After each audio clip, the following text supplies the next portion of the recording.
The Seattle Seahawks traveled out to the East Coast into what has been historically a very tough environment for them to win football games. A lot of embarrassing defeats in this city, that Steel City.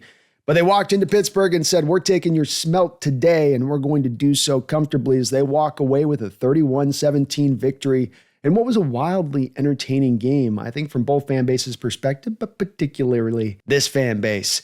It was a game that was about all three phases of the football team contributing. This is the blueprint. This is the way. You need everybody to kind of be contributing to this to make it happen. It's a team-driven team. The greater of all the parts to the sum of the whole and all that, as they like to say. And today it really felt like that. Now, make no mistake about it, the defense was probably doing the most part with it, but you as well with the blueprint are expecting them to hold a little bit of the extra line as they did in this game. But the offense did their part too. Started off this game with a beautiful opening drive where they were getting third down conversions, running the ball just a little bit, and then, actually getting a touchdown at the end of their opening drive. That's the first time that that's happened in 22 opening drives for your Seattle Seahawks in football games. So you knew this day was maybe going to be a little bit better for the offense versus that tough opening week where they were just kind of searching and shuffling through. And there were times in this game that you still did feel a little bit of that going on. But overall, throughout the day, you were able to find some consistency there in moving the ball. Again, it was really the defense that was carrying things. But first, you got to give some props to the offense for both finding a guy in Darnold, going out there, getting you 300 yards passing in this game, or right about on the edge of that at 295. And then you also having a 100-yard rusher on the day in addition to that. You're able to supply both parts, showing how good you were offensively on the day. It wasn't perfect. There's going to be plenty to clean up. This doesn't mean everything's all been cleared away, and certainly the Pittsburgh Steelers were walking into this game shorthanded, and you were able to attack some of that shorthanded approach. I think a big part of this game and what was determining a lot of your offensive success had to do with the Steelers understanding that they were light with the bodies up front. Deshaun Elliott, a presence that can be very much a physical factor up around the line of scrimmage, was also out, which meant that to me that they were going to keep more bigger bodies down around the line of scrimmage. They were going to try to do everything they could pre-snap to dispel Seattle of the notion that they should run the football. And that really led, I think, Kubiak at times to then pivot off and go to more passing attack, especially on first down, those downs that are more likely to be rush downs. And so this was kind of a cool tete-a-tete,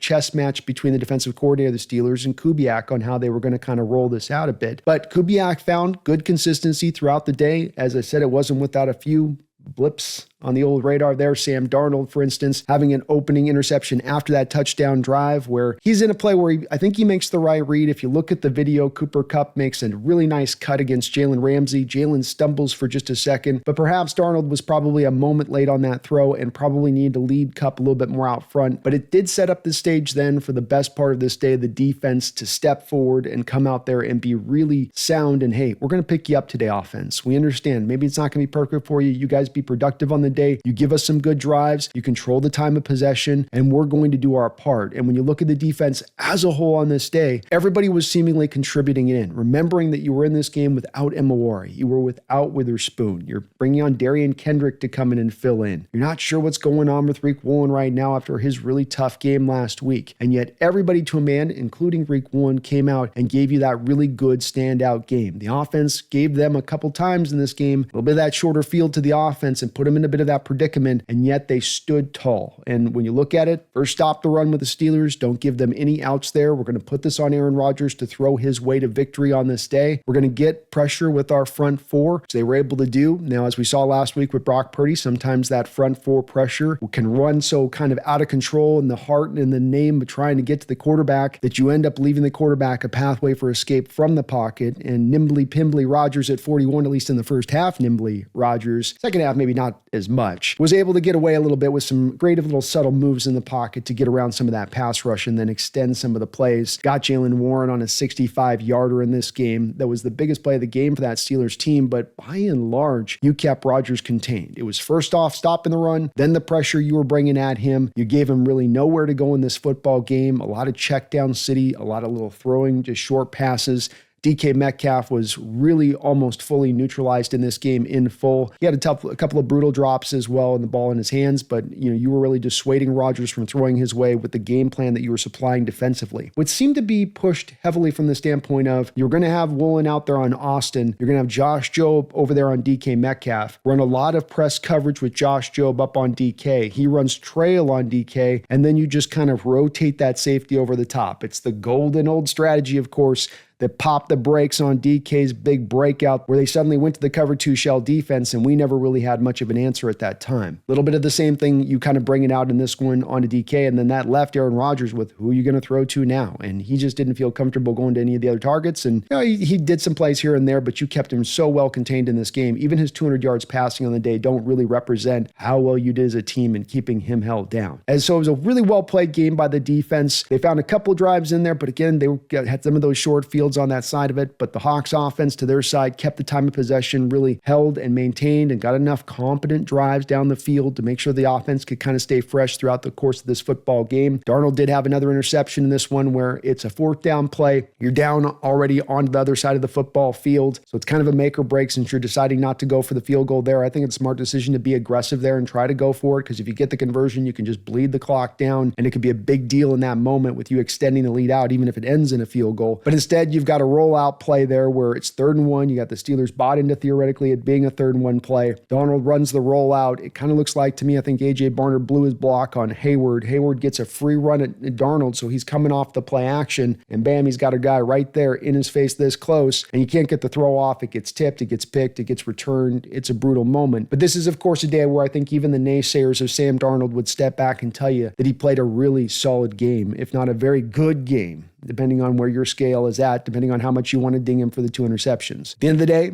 are the 2 interceptions technically his fault? Well, on the 4th down one, as we saw with Rodgers later in this game, you have a quarterback 4th down, you're instructing these guys to make a throw, even if it's into dangerous waters, because that's better than grounding it. That's better than taking a sack. That has a 0% chance for success. At least throwing it into a heart and a prayer, you got a little bit of a percentage chance for that. So you can see where his thinking is on that. The Cupper one, you could see it because the break looked good. The throw was just not on time. The throw was just a little bit behind Cup. So there's an explanation for it. And around those throws, you have Sam Darnold really smart in his decision-making and quick in his decision-making. Part of what can help this offensive line, which struggled so much last year with the pass protection, is quick decision-making from the quarterback, is hitting that back foot on the drop and letting it rip. Have a smart decision as to where you're going to. Not perfect decision. Smart decision by and large in where you're going with the football. And I thought he was so good about that today, of getting that ball out of his hands before the pressure could get there. In a lot of ways, it helped to neutralize TJ Watt in full. And I think when you look at the time to throw numbers here coming out of the second week, we're already last week, I think it was like 2.6 with Darnold. Probably going to be right in that same territory versus some of the days we were on the other end of that, like 3 seconds, kind of as the Russ territory of it. Shows you how quick the decision making is happening here, how fast the ball's coming out. Geno had this a little bit too, where he'd be holding on the ball a little bit, sometimes too long. Get the ball out of your hands. That can go a long way to helping to neutralize the pass rush and really not make them feel like they've got a chance to do anything against you on it. So excellent job on his part with it. Some big-time conversions in this game. This offense for Darnold is really set up to be one where you're in 3rd and 2, 3rd and 3, 3rd and 4. Not that you're living in 3rd and 8. That's the place where there's going to be a high fail rate. This is not an offense which is meant to be pushing the ball down the field over and over again. It's to work those kind of plays in over the course of the game. And yet your Seattle Seahawks, by and large, in 3rd down, a lot of this day, were in 3rd and longs. This is part of the measure of a quarterback, and Darnold went and found conversions, and found it in sometimes unusual ways. But part of it was getting the ball into your guys' hands, maybe even short of the sticks, but because you got the ball so quickly into their hands, they could then go do their yak stuff. They could then turn it right upfield, go get the next 4 or 5 yards if that's what was needed, or 3 yards, and get the first. Cooper Kupp had a couple of these kind of plays that stood out, JSN as well. And part of that is just, again, how fast Darnold is getting the ball. And it's not something to me that stands out to every average fan as to being this really cool skill, because it's not necessarily a high-level throw. It's not him off the back foot, falling away, layering it over the top. It's quick decision-making. It's precision. But it's also really great football. And it's football that can carry through the course of the season, and it can help make this offense better. I think that's what Darnold showed you today. You may be a little low on him. You may be really high on him. But Darnold is going to be a helpful quarterback to this team. You did not take some gigantic big step backwards from Geno Smith to Sam Darnold at this point. That's just not the case. But he played good. His receivers helped him out. Everybody was catching the ball. Everybody was doing damage after the catch. Jackson Smith-Njigba looks like a star. He looks like a top 5 receiver in this sport.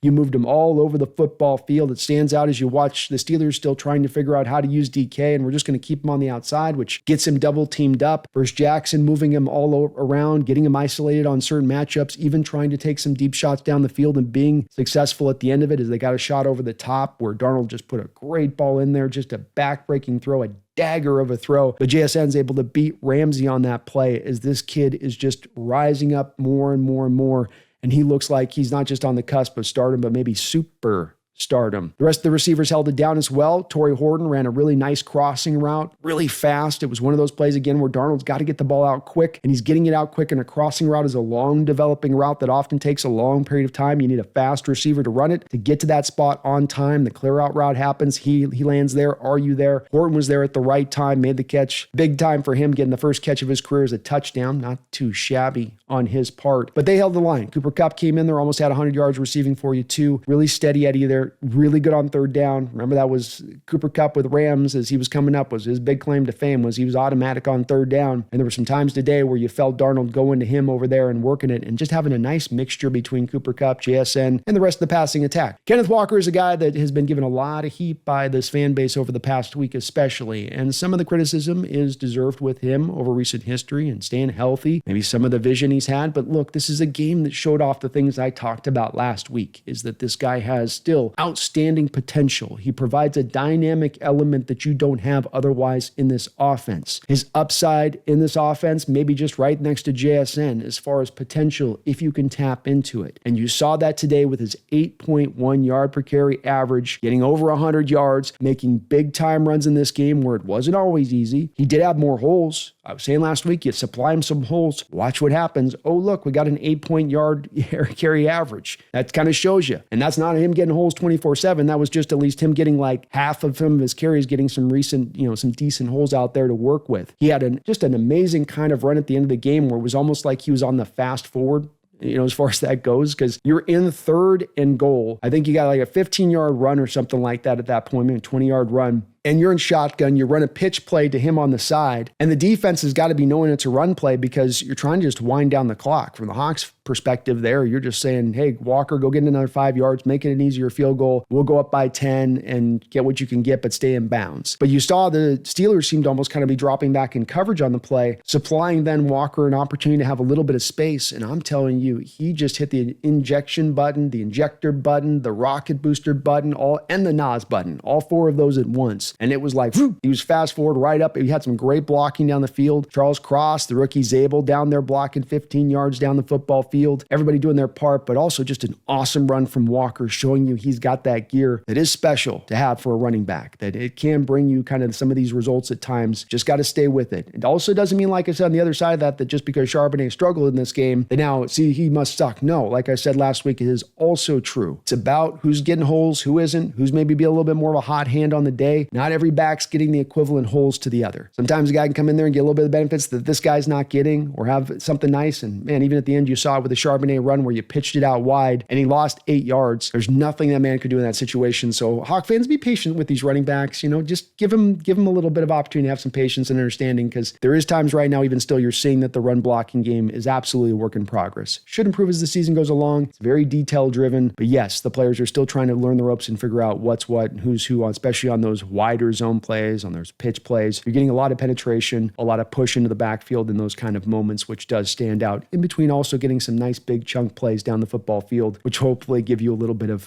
hope for the future of that consistency coming down the line. Back over to that defensive side of the ball, just some tip of the caps that I want to give to a variety of players, because there's just so many who played so well. And Josh Jobe, he had a tough call here to go out and take on DK and have to run that trail coverage through a lot of this game. He stood up to the task. He was good as a tackler. He's playing not good football, outstanding football through the first 2 weeks. And this is really standing out. His emergence, his hunger, his tenacity. That's really the same thing you got from him from that first game in the Atlanta Falcons here last year when he burst onto the scene for your Seahawks. A guy that seems to understand what's at stake here with his pro career, what he can go out there and grab. And there's a spirit he kind of brings out there that's going to be very hard for Mike Macdonald to keep off the football field. Macdonald was lauding Rick Woolen in this game for having a nice bounce back game. And indeed, I don't necessarily remember a lot of moments of him being target or giving up a lot of yards in this game. He was the guy who also ran up the field on the Jaylen Warren run, where Jaylen Warren's got the 65-yarder. Nobody can seem to tackle that guy, and oh my goodness, it's Woolen who comes up to tackle him. This was a very big, because it served to come back a couple plays later where that same Josh Jobe is able to tip the ball up into the air to allow then Darian Kendrick to go and then make the pick in the end zone for the Steelers. Not only then wiping 7 points off the board, not only taking away the field goal opportunity, but getting your team the ball back then at the 20. Just one of those moments where the defense was absolutely stifling today and saying, we're going to guard every inch of grass. You better believe it. But Job has been a godsend for this team. Such a great development to watch this kid come along. And you can just feel it, can't you? When you get those feisty, competitive corners you can feel their hunger almost with every snap and what they do. It's not that they're going to play always as amazingly as Job's done the first couple of weeks, but just that they're going to get after it. There's not going to be any tentativeness to what they're doing. You're feeling that aggression. You're feeling them giving you everything they got. And to that point, I think Darian Kendrick is cut from that same cloth. The kid that we steal from the Rams, as they were trying to stash him away if they could, and we said, no, we like this kid. We'll find a way to get him onto the roster. And you saw why in this game. Another guy bringing that same energy of Josh Jobe, out there being a tackler and run support, out there being tight in coverage. You got a moment in this game where he tips a ball up in the middle of the field on a key third down, making a play right there in the middle of the field, tips it up for Kobe Bryant, who ends up getting an interception later on this game. And it's a very heady play by Kobe Bryant in that moment because it's third down, incompletion. You're going to get a punt anyway there. The ball gets tipped up. Kobe Bryant and the receiver are kind of neck for neck with the ball. And we saw last week with Woolen, he had that same situation, tried to catch it, and that can allow the receiver to then catch the ball if you kind of give up and you're trying to get those both hands on versus coming in there,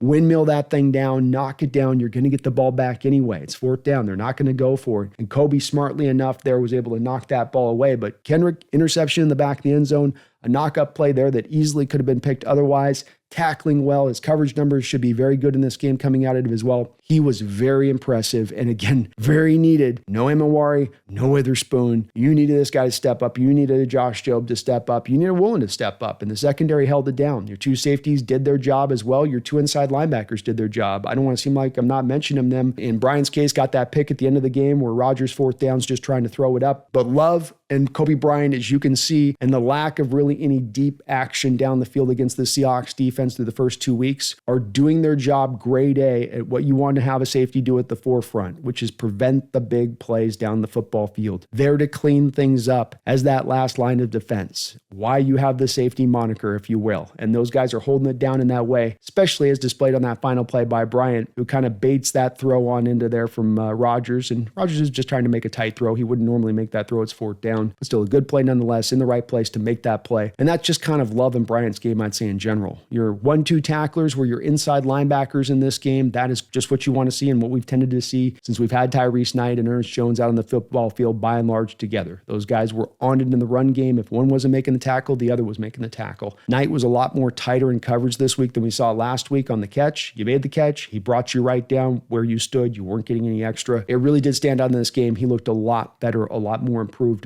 from when we had last week. Not that he was completely bad last week, just had a couple moments the Niners were able to pick on him, but McCaffrey's going to pick on a lot of guys in that manner. The defensive front was also outstanding. I don't mean to throw roses at everybody, but I got to throw roses at everybody. You got in Byron Murphy, a guy that has his best game of his pro career. 5 tackles, a sack and a half, tackle for loss, 3 quarterback hits, probably had a collection of pressures in this football game. He was a monster, and again, doing that mainly from a one-tech kind of positioning. Leonard Williams was active throughout this game in both capacities of the run and the pass. He has not missed a beat from last season's performance through the first 2 football games. You're feeling his impact in both ways. He had Rodgers moving off of his spot consistently. Derek Hall serving as sort of that Jadeveon Clowney Baltimore Ravens power edge, operating off a wide 10 stance, launching out of a cannon, and he's just there to basically disrupt the play, and he was being disruptive. Boye Mafe supplying some key pressures at certain points in times. Even a guy like Mike Morris bringing some impact there in the run game, bringing some impact in the special teams aspect of things. You really got to laud that defensive line for everybody bringing it this week and really doing their part, especially as you stop the run first, force them one-dimensional, force Rodgers to then beat you, and you're able to then get the pressure off the front 4 because you can drop all those guys then back into coverage. I think a game plan that was not only one that worked,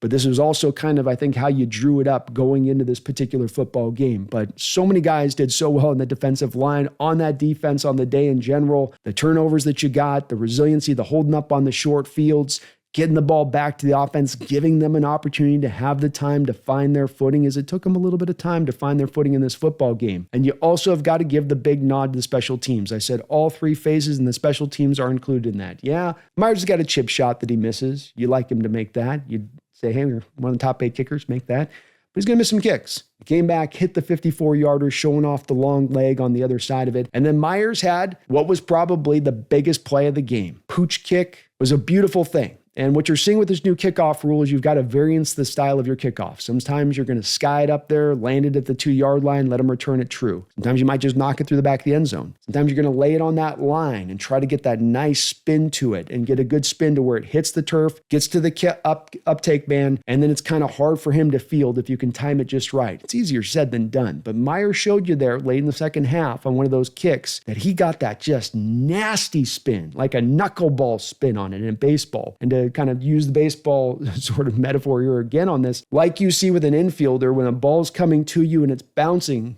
and it's coming in hot, there are times that you can be tracking that ball as an infielder, and then suddenly it takes this weird angels in the outfield like bounce on you, and suddenly it's right past your left shoulder when it was going to come right to you like this. And that's just what happened to the uptake man for the Steelers, is he just froze Caleb Johnson. The ball went up and bounced through, nasty spin, and then George Holani, Johnny on the spot, hustling his ass off, hurries his butt off to get to the back of the end zone because this ball is spinning into the back of the end zone. It goes back through the back of the end zone. I think at that point, it's going to have to be determined whether or not he touched it or not, whether you get a safety or it's going out to the 20-yard line. But instead, Holani realizes what's going on, gets out there and jumps on the ball and gets you a freebie touchdown in a game that was so tight, in a game that was coming down the line, in a game that points were going to be hard to come by overall. That was such a huge play in this football game. And this is when people tell you when you hustle, good things happen. Doesn't matter the sport. Basketball, football, baseball, when you hustle, good things happen. Like Holani was on that play, he got rewarded with the touchdown, and that was a game-changing play at that. Michael Dixon did a really fine job in punting. Your units as far as defending the punts, defending the kickoffs have done very good through the opening part of the season. I was hard on Harbaugh through last year, but he's done very good through the first couple of weeks in that range of things. So again, overall, your special teams unit absolutely brought it, absolutely did their part to carry that torch, as it's got to be all three phases that work this together. Not about star power, it's about the collection of the whole that makes the Seattle Seahawks team go, that gets them to maybe the potential of where they can go. But don't make any mistake about this.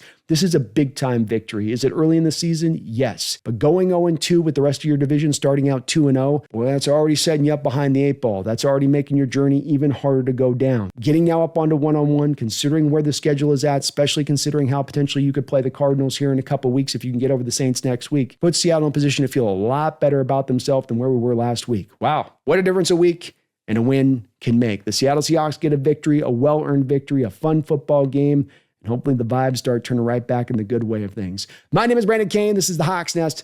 Please hit the like button. Please subscribe. But beyond all else, don't you ever forget, go Hawks.